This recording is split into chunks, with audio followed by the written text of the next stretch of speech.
ਦਰਸ਼ਕੋ break ਤੋਂ ਬਾਅਦ ਤੁਹਾਡਾ ਸਭ ਦਾ ਭਰਪੂਰ ਸਵਾਗਤ ਹੈ। ਇਸ ਵਾਲੇ ਸੈਗਮੈਂਟ ਦੇ ਵਿੱਚ ਅਸੀਂ ਗੱਲਬਾਤ ਕਰਾਂਗੇ ਕਸ਼ਮੀਰ ਮੁੱਦੇ ਤੇ। 177 ਦਿਨ ਹੋ ਚੁੱਕੇ ਨੇ ਕਸ਼ਮੀਰ ਨੂੰ ਬੰਦ ਹੋਇਆ।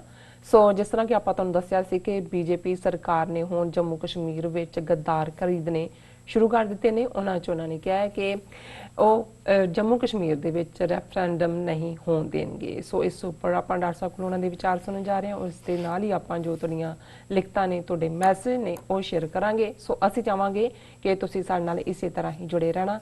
ਦੇਖਣ ਸੁਣਨ ਲਈ ਤੁਹਾਡਾ ਸਭ ਦਾ ਬਹੁਤ ਬਹੁਤ ਸ਼ੁਕਰੀਆ ਜੀ। ਡਾਕਟਰ ਸਾਹਿਬ ਕੀ ਕਹਿਣਾ ਚਾਹੋਗੇ? देखो, दूसरे सैगमेंट 'ਚ ਅਸੀਂ ਗੱਲ ਕੀਤੀ ਹੈ ਪੰਜਾਬ ਦੇ ਖਾਸ ਤੌਰ ਤੇ ਸਿੱਖ ਕੌਮ ਦੇ ਗੱਦਾਰਾਂ ਦੀ, ਡੋਗਰਿਆਂ ਦੀ ਫੌਜ ਦੀ ਜੀ। ਔਰ ਜਦੋਂ ਜੰਮੂ ਕਸ਼ਮੀਰ 'ਚ 5 ਅਗਸਤ ਨੂੰ ਇਹਨਾਂ ਨੇ ਆਰਟੀਕਲ 370 ਐਬਰੋਗੇਟ ਕੀਤਾ ਔਰ 176 ਦਿਨ ਪਿਛਲੇ ਲਾਕਡਾਊਨ ਚੱਲ ਰਿਹਾ ਹੈ ਤੇ ਜ਼ਾਹਰ ਹੈ ਕਿ ਸਾਰੇ ਹੀ ਚਿੰਤਕ ਇਹ ਸੋਚ ਰਹੇ ਸੀ ਕਿ ਹੁਣ ਤਾਂ ਇਹਨਾਂ ਨੇ ਵਜੂਦ ਹੀ ਸਟੇਟ ਦਾ ਖਤਮ ਕਰ ਦਿੱਤਾ ਹੈ। ਜੰਮੂ ਕਸ਼ਮੀਰ ਇੱਕ ਪਾਸੇ ਔਰ ਲਦਾਖ ਦੂਸਰੇ ਪਾਸੇ ਟੈਰੀਟਰੀ ਬਣਾਈ ਹੈ। ਇਹ ਕਿਵੇਂ ਗਵਰਨ ਕਰਨਗੇ, ਕਿਵੇਂ? ਹਾਲਾਂਕਿ ਇਸ ਤੋਂ ਪਹਿਲਾਂ ਵੀ ਪਿਛਲੇ ਸਾਰੇ ਟਾਈਮ ਦੇ ਵਿੱਚ ਜੇ ਸ਼ੇਖ ਅਬਦੁੱਲਾ ਨੂੰ ਇਹਨਾਂ ਨੇ ਬਿਹਾਈਂਡ ਬਾਰ ਰੱਖਿਆ 15-16 ਸਾਲ, ਤੇ ਇਨ ਦਾ ਮੀਨ ਟਾਈਮ ਉਹਨਾਂ ਨੇ ਟ੍ਰੇਟਰ ਲੱਭੇ ਹੋਏ ਸੀ ਔਰ ਉਹ ਕੋਈ ਬਾਹਰੋਂ ਨਹੀਂ ਆਉਂਦੇ, ਵਿੱਚੋਂ ਹੀ ਨੇ ਮੁਸਲਮਾਨ ਕਸ਼ਮੀਰੀ ਜਿਹੜੇ ਚੀਫ ਮਿਨਿਸਟਰ ਉਹ GM ਸਾਦਕ ਵੀ ਰਿਹਾ, ਮੀਰ ਕਾਸਮ ਵੀ ਰਿਹਾ, ਕੋਈ ਹੋਰ ਵੀ ਵਿੱਚੋਂ ਉਹਨਾਂ ਦੇ ਹੀ ਕੋਈ ਧੀ ਜਵਾਈ, ਕੋਈ ਇੱਧਰ ਉੱਧਰ, ਇਹ ਸਾਰੇ ਚੋਂ। ਪਰ ਹੁਣ ਜਿਸ ਹੱਦ ਤੱਕ ਜਾ ਕੇ ਜੰਮੂ ਕਸ਼ਮੀਰ ਦੇ ਔਰ ਖਾਸ ਤੌਰ ਤੇ ਵਾਦੀ ਦੇ ਕਸ਼ਮੀਰੀ ਮੁਸਲਮਾਨਾਂ ਨੂੰ ਨਾ ਸਿਰਫ ਹਿਊਮਿਲੇਟ ਕੀਤਾ ਹੈ, ਉਹਨਾਂ ਨੂੰ ਬਿਲਕੁਲ ਜਿਹੜਾ ਉਹਨਾਂ ਨੂੰ ਬਿਲਕੁਲ ਜਿਹਨੂੰ ਕਹਿੰਦੇ ਨੇ ਕਿ ਟੋਟਲੀ ਡਿਸਟਰੋਏ ਕਰ ਦਿੱਤਾ ਉਹਨਾਂ ਦੀ ਅਣਖ ਨੂੰ, ਉਹਨਾਂ ਨੂੰ ਇਕਨੋਮਿਕਲ ਰਿਸੋਰਸਿਸ ਨੂੰ। ਕੱਲ ਵੀ ਅਸੀਂ ਗੱਲ ਕੀਤੀ ਸੀ ਕਿ ਕਿਸ ਹੱਦ ਤੱਕ ਅਜੇ ਵੀ ਇੰਟਰਨੈਟ ਬੰਦ ਹੈ ਔਰ ਸੇਬਾਂ ਦੀ ਖੇਤੀ ਤਬਾਹ ਹੈ, ਕੇਸਰ ਦੀ ਖੇਤੀ ਤਬਾਹ ਹੈ ਔਰ ਉਹਨਾਂ ਦੀ ਬਿਲਕੁਲ ਹੋਂਦ ਨੂੰ ਹੀ ਮਿਟਾਉਣ ਦੀ ਕੋਸ਼ਿਸ਼ ਹੈ। ਮੈਨੂੰ ਲੱਗਦਾ ਸੀ ਕਿ ਵੀ ਹੁਣ ਜੇ ਜਿਸ ਅੰਦਾਜ਼ ਫਾਰੂਕ ਅਬਦੁੱਲਾ ਬੋਲ ਰਿਹਾ ਹੈ ਜਾਂ ਉਮਰ ਅਬਦੁੱਲਾ ਜਾਂ ਮਹਿਬੂਬਾ ਮੁਫਤੀ, ਮਹਿਬੂਬਾ ਦੀ ਡਾਟਰ ਇਲਤਿਸਾ ਮੁਫਤੀ, ਕਿ ਵੀ ਹੁਣ ਇਹਨਾਂ ਨੂੰ ਕੋਈ ਟ੍ਰੇਟਰ ਨਹੀਂ ਲੱਭੇਗਾ ਸੌਖੇ। ਪਰ ਦੁਸ਼ਮਣ ਬਾਤ ਕਰੇ ਅਨਹੋਣੀ, ਇਹੀ ਨਹੀਂ ਵੀ ਉਹਨਾਂ ਨੇ ਟ੍ਰੇਟਰ ਲੱਭਿਆ, ਇਹ ਵੀ ਨਹੀਂ ਹੈ ਕਿ ਕੋਈ ਲੋਅਰ ਕਾਡਰ ਦਾ ਲੱਭਿਆ। ਜਿਹੜੀ ਪਾਰਟੀ PDP ਜਿਸ ਦਾ ਫਾਊਂਡਰ ਇਹ ਖੁਦ ਹੈ, ਜਿਹਨੇ ਇਸ ਨੂੰ ਇਹਦੇ ਮਹਿਬੂਬਾ ਮੁਫਤੀ ਦੇ ਪਿਓ ਦੇ ਨਾਲ ਮਿਲ ਕੇ ਬਣਾਇਆ, ਮੁਜ਼ੱਫਰ ਹੁਸੈਨ ਬੇਗ, ਜਿਹੜਾ ਮੁਜ਼ੱਫਰ ਹੁਸੈਨ ਬੇਗ 5 ਅਗਸਤ ਨੂੰ ਉਵੇਂ ਹੀ ਉਸ ਨੂੰ ਅੰਦਰ ਤਾੜ ਦਿੱਤਾ ਗਿਆ ਸੀ, ਕਈ ਮਹੀਨੇ ਬੰਦ ਰਿਹਾ। ਫਿਰ ਕਿਵੇਂ ਸਮਝੌਤੇ ਹੁੰਦੇ ਨੇ, ਕਿਵੇਂ ਗੱਦਾਰ ਖਰੀਦੇ ਜਾਂਦੇ ਨੇ, ਉਹਨੂੰ ਉਹਨਾਂ ਨੇ ਰਿਲੀਜ਼ ਕੀਤਾ। ਔਰ ਹੁਣ 26 ਜਨਵਰੀ ਵਾਲੇ ਦਿਨ ਜਿਹੜਾ ਹੈ ਉਸ ਨੂੰ ਕਿਉਂਕਿ ਪ੍ਰੈਜ਼ੀਡੈਂਟ ਵੱਲੋਂ ਅਵਾਰਡ ਦਿੱਤੇ ਜਾਂਦੇ ਨੇ ਸਿਵਿਲੀਅਨ, ਜਿਹੜੇ 26 ਜਨਵਰੀ ਨੂੰ ਦਿੱਤੇ ਜਾਂਦੇ ਨੇ। ਜਿਹੜਾ ਸਭ ਤੋਂ ਉਤਲਾ ਅਵਾਰਡ ਹੈ ਉਹ ਭਾਰਤ ਰਤਨ ਹੈ, ਜਿਹੜਾ ਬਹੁਤ ਰੇਅਰ ਦਿੱਤਾ ਜਾਂਦਾ ਹੈ। ਫਿਰ ਨੰਬਰ 2 ਦੇ ਉੱਤੇ ਪਦਮ ਵਿਭੂਸ਼ਣ ਹੈ, ਫਿਰ ਨੰਬਰ 3 ਦੇ ਉੱਤੇ ਪਦਮ ਭੂਸ਼ਣ ਹੈ ਤੇ ਫਿਰ ਨੰਬਰ 4 ਦੇ ਉੱਤੇ ਪਦਮ ਸ਼੍ਰੀ। ਹੁਣ ਨੰਬਰ 3 ਦਾ ਭਾਰਤ ਦਾ ਸਭ ਤੋਂ ਵੱਡਾ ਅਵਾਰਡ ਪਦਮ ਭੂਸ਼ਣ ਉਹ ਇਸ ਟ੍ਰੇਟਰ ਮੁਜ਼ੱਫਰ ਹੁਸੈਨ ਬੇਗ ਨੂੰ ਦਿੱਤਾ ਗਿਆ।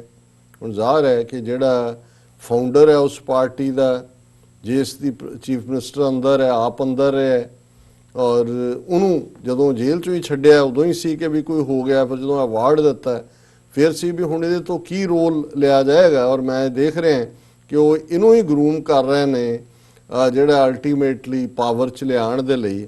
ਉਹਨੇ ਨਾ ਸਿਰਫ ਇਸ ਨੂੰ ਐਕਸੈਪਟ ਕੀਤਾ ਹੈ ਜਾਂ ਉਹਨੂੰ, ਕਿਉਂਕਿ ਉਹ ਤਾਂ ਉਹਨਾਂ ਨੇ ਦੱਸਤਾ ਵੀ ਇਹ ਹੁਣ ਸਾਡਾ ਬੰਦਾ ਹੈ, ਉਹਨੇ 26 ਜਨਵਰੀ ਵਾਲੇ ਦਿਨ ਜੰਮੂ 'ਚ ਆਪਣੇ ਪਾਰਟੀ ਦੇ ਹੈੱਡਕੁਆਰਟਰ PDP ਦੇ ਤਿਰੰਗਾ ਝੰਡਾ ਲਹਿਰਾਇਆ ਔਰ ਨਾਲ ਦੀ ਨਾਲ ਜਿਹੜੀ ਹੈਡਲਾਈਨ ਹੈ no referendum in Jammu and Kashmir ever PDP patron Baig, ਉਹਨੇ ਨਾਲ ਦੀ ਨਾਲ ਇਹ ਕਿਹਾ there can never be any, ਇਹ ਉੱਥੇ ਐਡਰੈਸ ਕਰਦਿਆਂ ਕਹਿ ਰਿਹਾ ਤਿਰੰਗਾ ਲਹਿਰਾ ਕੇ, there can never be any referendum in Jammu and Kashmir.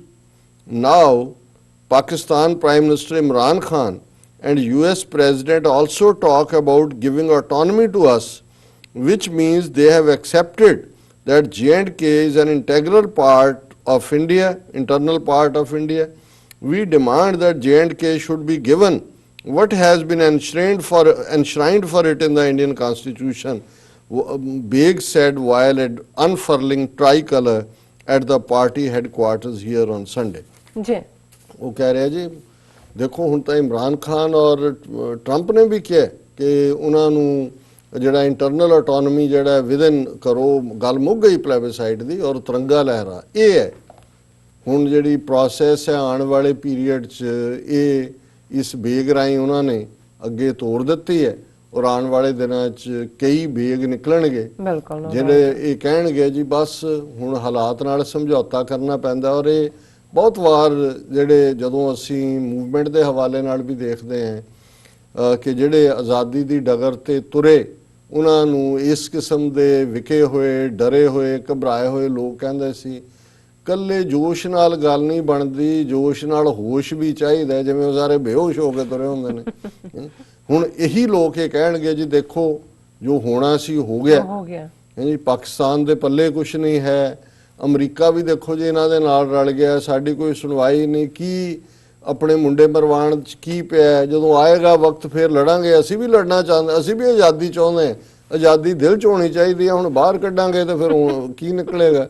ਸੋ ਕੁੱਲ ਮਿਲਾ ਕੇ ਅਸੀਂ ਇਹ ਦੇਖਦੇ ਹਾਂ ਕਿ ਗਦਾਰੀਆਂ ਦਾ ਦੌਰ ਸ਼ੁਰੂ ਹੋ ਰਿਹਾ ਔਰ ਫਿਰ ਹੌਲੀ ਹੌਲੀ ਜਦੋਂ ਇਸ ਕਿਸਮ ਦੇ ਆ ਜਾਣਗੇ ਤੇ ਫਿਰ ਉਹਨਾਂ ਨੂੰ ਜਿਹੜਾ ਉੱਥੋਂ ਫੌਜ ਘਟਾਉਂਦੇ ਆ ਜਾਂ ਇਹਨਾਂ ਦੇ ਹਵਾਲੇ ਕਰਕੇ ਇਹਨਾਂ ਰਾਹੀਂ ਆਪਣੇ ਮੁੰਡੇ ਮਰਵਾਉਂਦੇ ਆ, ਜਿਹੜਾ ਉਹ ਕੋਈ ਹੋਰ ਜਿਹੜਾ ਵਕਤ ਨਹੀਂ ਲੱਗੇਗਾ ਕਿਉਂਕਿ ਉਹਨਾਂ ਨੇ ਆਲਰੇਡੀ ਇਸ ਲੈਵਲ ਦਾ ਬੰਦਾ ਜਿਹੜੀ ਤੀਜੀ ਵੱਡੀ ਧਿਰ ਜਿਹਦਾ ਜਦੋਂ ਇਹ 5 ਅਗਸਤ ਤੋਂ ਪਹਿਲਾਂ ਇਹਨਾਂ ਦੀ ਸਰਕਾਰ ਹਟਾਈ ਗਈ, ਗਵਰਨਰੀ ਰੂਲ ਕੀ ਜਿਨ੍ਹਾਂ ਦੀ ਹਕੂਮਤ ਸੀ ਜਿਸ ਪਾਰਟੀ ਦੀ, ਇਹ ਉਹਨਾਂ ਦਾ ਬੰਦਾ ਉਹ ਪਦਮ ਵਿਭੂਸ਼ਣ ਲੈਂਦਾ ਹੈ, ਜੇਲ੍ਹ ਚੋਂ ਕੱਢਿਆ ਜਾਂਦਾ ਹੈ ਜਦੋਂ ਕਿ ਪਾਰਟੀ ਦੀ ਸਾਰੀ ਲੀਡਰਸ਼ਿਪ ਅੰਦਰ ਡੱਕੀ ਹੋਈ ਹੈ, ਤਿਰੰਗਾ ਲਹਿਰਾਉਂਦਾ ਔਰ ਕਹਿੰਦਾ ਕਿ ਜੀ ਹੁਣ ਕਿਸੇ ਰਾਏਸ਼ੁਮਾਰੀ ਪਲੇਬਸਾਈਡ ਦੀ ਲੋੜ ਨਹੀਂ।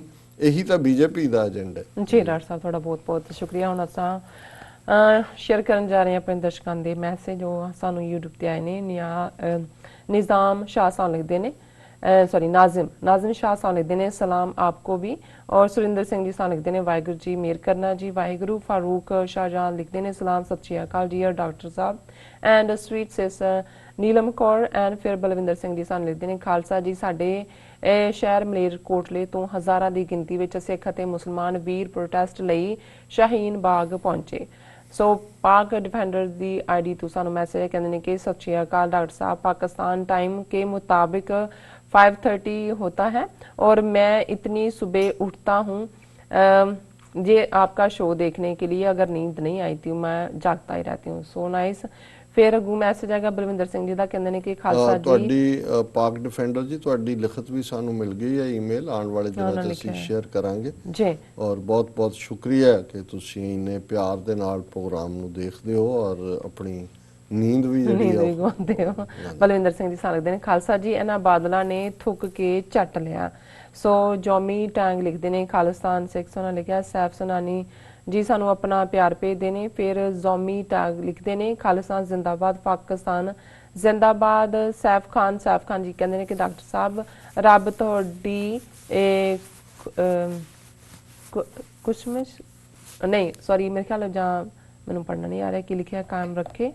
सो मनिंदर सिंह बुट्टर जी लिखते हैं वाहिगुरू साहब जी सिंह जी अज दी थोड़ी जही नौजवान पीढ़ी कोशिश कामयाब करे। हाँ जी। सो मनिंदर सिंह बुट्टर जी लिखते वाहिगुरू साहब जी सिंह जी अज दी थोड़ी जही नौजवान पीढ़ी गलत पासे लाई जा रही है कि वो अपने इतिहास बारे घट तो घट जानन, मेरे वर्गे गलत देखन गलत सोचन। ਮਨਿੰਦਰ ਸਿੰਘ ਜੀ ਦੁਸ਼ਮਣ ਤਾਂ ਹਮੇਸ਼ਾ ਇਹ ਚਾਹੁੰਦਾ ਹੁੰਦਾ ਹੈ ਪਰ ਮੈਂ ਸਮਝਦਾ ਹਾਂ ਵੀ ਹੁਣ ਬਹੁਤ ਸਾਰੇ ਜਾਣਕਾਰੀ ਦੇ ਸਾਧਨ ਨੇ ਔਰ ਨੌਜਵਾਨ ਪੀੜ੍ਹੀ ਆਪਣੇ ਘਰਾਂ 'ਚ ਆਪਣੇ ਬੱਚੇ ਬੱਚਿਆਂ ਨੂੰ ਸਾਨੂੰ ਦੱਸਣ ਦੀ ਲੋੜ ਹੈ ਕਿ ਸਾਡੇ ਨਾਲ ਕੀ ਹੋਇਆ, ਕੀ ਹੋ ਰਿਹਾ ਹੈ ਔਰ ਸਾਡੀਆਂ ਕੀ ਵੈਲਿਊਜ਼ ਨੇ ਔਰ ਖਾਲਿਸਤਾਨ ਦੀ ਆਜ਼ਾਦੀ ਤੋਂ ਬਿਨਾਂ ਸਿੱਖਾਂ ਦਾ ਕੋਈ ਮਸਲਾ ਹੱਲ ਨਹੀਂ ਹੋ ਸਕਦਾ। ਜੀ ਸਿੰਘ ਅਮਰਜੀਤ ਖਾਲਸਾ ਜੀ ਲਿਖਦੇ ਹਨ ਡਾਕਟਰ ਸਾਹਿਬ ਅਮਰੀਕਾ ਸਟੇਟ डिपार्टमेंट्स यूएन ते अमरीका कांग्रेस है ना सारिया ने कश्मीर मुद्दे बुल क्यों सीते हुए ने दोहरे मापदंड रख रहे ने। हुण इन्हां नूं लगदा अमरीका ते बाकी यूरोप यूनीयन नूं कि इन्हां नूं ਉਗਲਵ ਨਹੀਂ ਮੇਰਾ ਖਿਆਲ ਹੈ ਇਸ ਮੈਸੇਜ ਕੱਟਿਆ ਜਾਂਦਾ ਹੈ, ਤੁਸੀਂ ਬਿਲਕੁਲ ਬਰੀਫ ਲਿਖਿਆ ਕਰੋ। ਜੀ ਦੇਖੋ ਇਹਦੇ 'ਚ ਤਾਂ ਕੋਈ ਸ਼ੱਕ ਨਹੀਂ ਹੈ ਵੀ ਇਹਨਾਂ ਨੇ ਬੁੱਲ ਸੀਤੇ ਵੀ ਹੋਏ ਨੇ, ਕਦੇ ਕਦੇ ਉਹ ਸੀਨ ਪੱਟ ਕੇ ਬੋਲ ਵੀ ਦਿੰਦੇ ਨੇ, ਪਰ ਇਹਦੇ 'ਚ ਕੋਈ ਸ਼ੱਕ ਨਹੀਂ ਹੈ ਕਿ ਭਾਰਤ ਇਸ ਪੀਰੀਅਡ 'ਚ ਕਾਫੀ ਐਕਸਪੋਜ਼ ਹੋਇਆ ਹੈ। ਕਿੱਥੇ ਗਾਂਧੀ ਇਹਨਾਂ ਦਾ ਬ੍ਰਾਂਡ ਐਂਬੈਸਡਰ ਸੀ, ਹੁਣ ਨਾਜ਼ੀ ਲਫ਼ਜ਼ ਜਿਹੜਾ ਹੈ ਉਹ ਇਹਨਾਂ ਦੇ ਨਾਲ ਜੁੜਿਆ ਹੋਇਆ, ਸੋ ਇੰਨਾ ਕੀ ਫਰਕ ਹੈ। ਜੀ ਤਾਰਾ ਸਿੰਘ ਲੰਡਨ ਲਿਖਦੇ ਨੇ ਇਹ ਸਭ ਅਸਲ ਵਿੱਚ ਆਰਐਸਐਸ ਦੀ ਚਾਲ ਹੈ ਭਾਈ, ਬਚ ਕੇ ਰਹਿਣਾ ਸਿੰਘੋ, ਸਿੱਖ ਕੌਮ ਕਦੇ ਗਲਤ ਕੰਮ ਨਹੀਂ ਕਰਦੀ, ਅਸੀਂ ਝੂਠ ਚੋਰੀ ਠੱਗੀ ਨਿੰਦਾ ਚੁਗਲੀ ਹੰਕਾਰੀ ਗੁੰਡਾਗਰਦੀ ਤੋਂ ਕੋਹਾਂ ਦੂਰ ਹਾਂ। ਫਿਰ ਸਾਡੇ ਕੋਲ ਮੈਸੇਜ ਆਏਗਾ ਇਹ ਚੌਧਰੀ ਸੁਹੇਲ ਆਸਿਮ ਜੀ ਦਾ ਲਿਖਦੇ ਨੇ if what is happening in India happened always sanctions would be implemented against a said country. J. Total disgrace that UN and the West are not taking action against a fascist, racist, Nazi regime. Chaudhary ਸਾਹਿਬ ਤੁਸੀਂ ਬਿਲਕੁਲ ਠੀਕ ਫਰਮਾਇਆ, ਕਿਉਂਕਿ human rights ਦਾ ਇਹਨਾਂ ਨੇ stick ਇਸਤੇਮਾਲ ਕੀਤੀ ਹੈ, ਜਿਹਨੂੰ ਕੁੱਟਣਾ ਹੈ ਜਾਂ ਜਿਹਨੂੰ ਆਪਣੇ ਮੁਤਾਬਕ ਤੋਰਨਾ ਹੈ। ਸੋ ਅਫਸੋਸ ਕਿ 80 ਲੱਖ ਲੋਕ ਪਿਛਲੇ 175-76 ਦਿਨਾਂ ਤੋਂ ਕੈਦ 'ਚ ਨੇ, ਲਾਕਡਾਊਨ 'ਚ ਨੇ, ਲੇਕਿਨ ਕਿਸੇ ਦੇ ਕੰਨਾਂ ਤੇ ਕੋਈ ਬਹੁਤੀ ਜੂੰ ਨਹੀਂ ਸਰਕ ਰਹੀ, ਜਿਸ ਦੇ ਵਿੱਚ ਈਵਨ ਮੁਸਲਮਾਨ ਮੁਲਕ ਵੀ 57 ਦੇਸ਼ ਸ਼ਾਮਲ ਨੇ, ਇੱਕ ਦੋ ਨੂੰ ਛੱਡ ਕੇ। ਜੀ ਮੈਗਾਮਾਈਟ ਜੀ ਸਾਨੂੰ ਲਿਖਦੇ ਨੇ expect nothing less than Khalistan. So Chaudhry Suhail Aslam ਸਾਨੂੰ ਲਿਖਦੇ ਨੇ Khalistan Pakistan two nations one brotherhood. ਫਿਰ ਮਨਿੰਦਰ ਸਿੰਘ ਬੁੱਟਰ ਜੀ ਲਿਖਦੇ ਨੇ ਵਾਹਿਗੁਰੂ ਜੀ ਮਤ ਹਰੇਕ ਨੂੰ ਦਿੰਦੇ ਹਨ, ਉਹ ਕੋਈ ਵੀ ਹੋ ਸਕਦਾ, ਵਾਹਿਗੁਰੂ ਜੀ ਮਿਹਰ ਕਿਸੇ ਤੇ ਹੁੰਦੀ ਹੈ, ਬਾਅਦ ਵਿੱਚ ਮੁਸ਼ਕਲਾਂ ਵੀ ਬਹੁਤ ਹੋ ਸਕਦੀਆਂ ਹਨ, ਮਿਹਰ ਵਾਹਿਗੁਰੂ ਜੀ ਮਿਹਰ ਰੱਖਣ ਕਰੇ ਕਰਾਵੇ ਆਪੇ ਆਪ, ਪਰ ਮੇਰੇ ਵਰਗੇ ਨਹੀਂ ਮੰਨਣ ਨੂੰ ਤਿਆਰ। ਸੋ ਸਿੰਘ ਅਮਰਜੀਤ ਖਾਲਸਾ ਜੀ ਲਿਖਦੇ ਨੇ ਡਾਕਟਰ ਸਾਹਿਬ ਲੱਗਦਾ ਅਮਰੀਕਾ ਤੇ ਯੂਨੀਅਨ ਦੀ ਆਪਸੀ ਖਿੱਚੋਤਾਣ ਹੋਣ ਕਰਕੇ ਮੂਵ ਹੋਏ ਲੱਗਦੇ ਨੇ, ਕਿਉਂਕਿ ਜੇ ਯੂ ਦਾ ਦਬਦਬਾ ਬਣ ਜਾਵੇ ਫਿਰ ਅਮਰੀਕਾ ਤੇ ਇਹਨਾਂ ਦੇ ਸਾਰੇ ਤੋਤੇ ਕਿਸੇ ਕੰਮ ਦੇ ਨਹੀਂ ਰਹਿਣਗੇ, ਨਹੀਂ ਪਿਛਲੇ 72 ਸਾਲਾਂ ਤੋਂ ਫਾਸ਼ੀਵਾਦ ਦੇ। ਅਮਰਜੀਤ ਸਿੰਘ ਖਾਲਸਾ ਜੀ ਤੁਸੀਂ ਠੀਕ ਕਹਿ ਰਹੇ ਹੋ ਜੀ, ਕਿਉਂਕਿ ਇਸ ਵੇਲੇ ਅਮਰੀਕਾ ਦੇ ਇੰਗਲੈਂਡ ਦੇ ਨਾਲ ਵੀ ਬੜੇ ਸਟ੍ਰੇਨਡ ਰਿਲੇਸ਼ਨਸ ਨੇ, ਈਵਨ ਈਰਾਨ ਦੇ ਮੁੱਦੇ ਦੇ ਉੱਤੇ ਜਿਹੜਾ ਇਸ ਵੇਲੇ ਉਹਨਾਂ ਦੀਆਂ ਪੋਜੀਸ਼ਨਸ ਬਿਲਕੁਲ ਅਲੱਗ-ਅਲੱਗ ਨੇ, ਔਰ ਇਹ ਪੋਸੀਬਲ ਹੈ ਕਿ ਆਉਣ ਵਾਲੇ ਪੀਰੀਅਡ 'ਚ, ਕਿਉਂਕਿ ਜਿੰਨੀ ਤਾਕਤ ਦੇ ਨਾਲ ਇਸ ਵੇਲੇ ਜਿਹੜੀ ਕੰਜ਼ਰਵੇਟਿਵ ਪਾਰਟੀ ਇੰਗਲੈਂਡ 'ਚ ਆਈ ਹੈ, ਉਹ ਸ਼ਾਇਦ ਅਮਰੀਕਾ ਦੀ ਲਾਈਨ ਟੋ ਨਾ ਕਰੇ। ਟਰੰਪ ਐਡਮਿਨਿਸਟ੍ਰੇਸ਼ਨ ਦੇ ਥੱਲੇ ਅਮਰੀਕਾ ਦੀ ਫੋਰਨ ਪਾਲਿਸੀ ਬੜੀ ਬੁਰੀ ਤਰ੍ਹਾਂ ਜਿਹੜੀ ਹੈ ਉਹ ਫੇਲ ਹੋ ਰਹੀ ਹੈ, ਔਰ ਇਹਨਾਂ ਦਾ ਜਿਹੜਾ ਸਪੋਰਟ ਬੇਸ ਹੈ ਉਹ ਘਟਦਾ ਜਾ ਰਿਹਾ ਹੈ। ਜੀ ਅਮਤੋਲ ਸਿੰਘ ਲਿਖਦੇ ਨੇ Pakistani viewers don't forget the murder of Harmeet Singh happy PhD still no coverage by Pakistanis। ਹਾਂ ਅਮਤੋਲ ਸਿੰਘ ਜੀ ਤੁਸੀਂ ਬਿਲਕੁਲ ਠੀਕ ਕਿਹਾ। ਮੈਂ ਕੱਲ ਵੀ ਇਹ ਕਿਹਾ ਸੀ ਕਿ ਵੀ ਇਹ ਇੱਕ ਬੜਾ ਖਤਰਨਾਕ ਰੁਝਾਨ ਹੈ ਕਿ ਪਾਕਿਸਤਾਨ ਦੇ ਵਿੱਚ ਰਹਿ ਰਹੇ, ਔਰ ਗੁਰਦੁਆਰਾ ਇਤਿਹਾਸਕ ਗੁਰਦੁਆਰਾ ਬੀਬੀ ਨਾਨਕੀ ਜੀ ਦਾ ਜਨਮ ਸਥਾਨ ਹੈ ਡੇਰਾ ਚਾਲਾਂ 'ਚ, ਉਸ ਤੋਂ ਬਾਹਰ ਮਰਡਰ ਹੋਇਆ, ਔਰ ਇਹ ਭਾਰਤੀ ਏਜੰਸੀਆਂ ਦਾ ਕੰਮ ਹੈ। ਸੋ ਇਸ ਦੇ ਉੱਤੇ ਬਿਲਕੁਲ ਚੁੱਪ ਹੀ ਰੱਖਣਾ ਜਾਂ ਇਸ ਦੀ ਜਿਹੜੀ ਹੈ ਉਹ ਤਹਿ ਤੱਕ ਨਾ ਜਾਣਾ, ਇਹ ਆਉਣ ਵਾਲੇ ਪੀਰੀਅਡ ਜਿਹੜੇ ਹੋਰ ਵੀ ਉੱਥੇ ਵਿਜ਼ਿਟ ਕਰਨ ਵਾਲੇ ਨੇ ਜਾਂ ਜਿਹੜੇ ਹਿਊਮਨ ਰਾਈਟਸ ਸਿੱਖ ਐਕਟਿਵਿਸਟ ਉੱਥੇ ਨੇ, ਉਹਨਾਂ ਦੀਆਂ ਜਾਨਾਂ ਨੂੰ ਵੀ ਖਤਰਾ ਹੋ ਸਕਦਾ ਹੈ। ਸੋ ਇਸ ਦੇ ਉੱਤੇ ਜਿਹੜੀ ਹੈ ਪੁਖਤਾ ਕਾਰਵਾਈ ਹੋਣੀ ਚਾਹੀਦੀ। ਅਹਿਮਦ ਹਮਜ਼ਾ ਜੀ ਲਿਖਦੇ ਨੇ ਪਾਕਿਸਤਾਨ ਸਿੱਖ ਫਰੈਂਡਸ਼ਿਪ ਜ਼ਿੰਦਾਬਾਦ, ਉਹਨਾਂ ਨੇ ਲਿਖਿਆ ਜ਼ਿੰਦਾਬਾਦ ਜ਼ਿੰਦਾਬਾਦ। ਉਹਨਾਂ ਦੇ ਕਾਫੀ ਸਾਰੇ ਮੈਸੇਜ ਨੇ। ਸੋ ਫਿਰ ਉਹਨਾਂ ਨੇ ਲਿਖਿਆ ਕਿ India will not India will do propaganda against Pakistan and Sikhs if we highlight Happy Singh's burn, ਉਹਨਾਂ ਲਿਖਿਆ murder। ਫਿਰ ਉਹਨਾਂ ਦਾ ਮੈਸੇਜ ਹੈ ਫਲੋਰੀਡਾ ਖਾਨ ਕਹਿੰਦੇ ਨੇ buffer state of Khalistan on Pakistan India border with what you think. ਦੇਖੋ ਸਾਡਾ ਤਾਂ ਸਾਰਾ ਸੈਲਿੰਗ ਚਿਪ ਹੀ ਬਫਰ ਸਟੇਟ ਹੈ ਕਿ ਤਿੰਨੋਂ ਹੀ nuclear armed states China, Pakistan ਔਰ ਇੰਡੀਆ, ਔਰ Khalistan as a buffer state ਜਿਹੜਾ ਇਹਨਾਂ ਤਿੰਨਾਂ ਦੇ ਵਿੱਚ ਇੱਕ ਬੈਲੈਂਸ ਰੱਖੇਗਾ। ਇਕਨੋਮਿਕਲ ਕੋਰੀਡੋਰ ਵੀ ਜਿਹੜਾ ਇਹਦੇ ਨਾਲ ਸੇਫ ਹੋਏਗਾ, ਔਰ ਟਕਰਾਅ ਦਾ ਰਸਤਾ ਜਿਹੜਾ ਅਲਟੀਮੇਟਲੀ ਨਿਊਕਲੀਅਰ ਵਾਰਫੇਅਰ ਨੂੰ ਲੀਡ ਕਰੇਗਾ, ਉਸ ਤੋਂ ਬਚਾਅ ਦਾ ਇੱਕੋ ਇੱਕ ਰਸਤਾ ਬਫਰ ਸਟੇਟ ਆਫ ਖਾਲਿਸਤਾਨ ਹੈ। ਜੀ ਅਹਿਮਦ ਹਮਜ਼ਾ ਫਿਰ ਸਾਨੂੰ ਲਿਖਦੇ ਨੇ Indian agencies did that for sure, but Pakistani agencies should make sure that the safety and security of Sikhs in Pakistan। ਫਿਰ ਅੱਗੇ ਮੈਸੇਜ ਸਾਡੇ ਕੋਲ ਗਿਆ ਸਿੰਘ ਅਮਰਜੀਤ ਖਾਲਸਾ ਜੀ ਦਾ, ਕਹਿੰਦੇ ਕਿ ਡਾਕਟਰ ਸਾਹਿਬ ਕੋਦਰਾ ਕਾਂਡ ਦੇ ਕਾਤਲਾਂ ਨੂੰ ਬਾਹਰ ਕੱਢਣ ਦਾ ਮਤਲਬ ਸਿੱਧਾ ਕਤਲੇਆਮ ਸ਼ੁਰੂ ਕਰਨਾ ਜਾ ਰਹੇ ਹਨ ਤੇ ਹੋਰ ਕਾਤਲ ਬਾਹਰ ਆਉਣਗੇ ਆਉਣ ਵਾਲੇ ਦਿਨਾਂ ਵਿੱਚ। ਅਲੀ ਦਾ ਮਰੰਗਾ ਲਿਖਦੇ ਨੇ, ਸਲਾਮ, ਸਤਿ ਸ੍ਰੀ ਅਕਾਲ doctor Sahib and sister Neelam. ਸਤਿ ਸ਼੍ਰੀ ਅਕਾਲ ਜੀ, ਸਲਾਮ ਜੀ। Can you shed some light on the kind of lobbying and propaganda you face against TV84 from the BJP government or stooges from the West? Stay safe. ਬਹੁਤ ਸ਼ੁਕਰੀਆ, ਤੁਸੀਂ ਬਹੁਤ ਚੰਗਾ ਸਵਾਲ ਚੁੱਕਿਆ। ਪਿਛਲੇ 30 ਸਾਲਾਂ ਤੋਂ ਈਵਨ ਜਦੋਂ TV84 ਨਹੀਂ ਵੀ ਸ਼ੁਰੂ ਹੋਇਆ ਸੀ, ਅਸੀਂ ਕਾਫੀ ਕੁਝ ਫੇਸ ਕੀਤਾ। ਇਹਦਾ ਜਵਾਬ ਫੇਰ ਕਿਸੇ ਵੇਲੇ, ਕਿਉਂਕਿ ਹੁਣ ਮੈਂ ਘੜੀ ਵੱਲ ਦੇਖ ਰਿਹਾ। ਟਾਈਮ ਵੀ ਹੋ ਗਿਆ, ਅੱਜ ਦਾ ਵਿਚਾਰ ਵੀ ਆਪਾਂ ਆਪਣੇ ਦਰਸ਼ਕਾਂ ਨਾਲ ਸ਼ੇਅਰ ਕਰਨਾ। ਵਿਊਅਰਸ, ਤੁਹਾਡਾ ਬਹੁਤ-ਬਹੁਤ ਸ਼ੁਕਰੀਆ, ਤੁਸੀਂ ਸਾਨੂੰ ਆਪਣੇ ਬੜੇ ਹੀ ਮਾਣ ਤੇ ਪਿਆਰ ਵਾਲੇ ਮੈਸੇਜ ਭੇਜੇ ਨੇ। ਸੋ ਇਸੇ ਤਰ੍ਹਾਂ ਹੀ ਤੁਸੀਂ ਸਾਨੂੰ ਭੇਜਦੇ ਰਹਿਣਾ। ਸੋ ਇੱਥੇ ਲੈਣੇ ਬ੍ਰੇਕ। ਵਿਊਅਰਸ, ਤੁਸੀਂ ਸਾਨੂੰ ਇਸੇ ਤਰ੍ਹਾਂ ਜੁੜੇ ਰਹਿਣਾ। ਮਿਲਦੇ ਹਾਂ ਛੋਟੇ ਜਿਹੇ ਵਕਫੇ ਤੋਂ ਬਾਅਦ।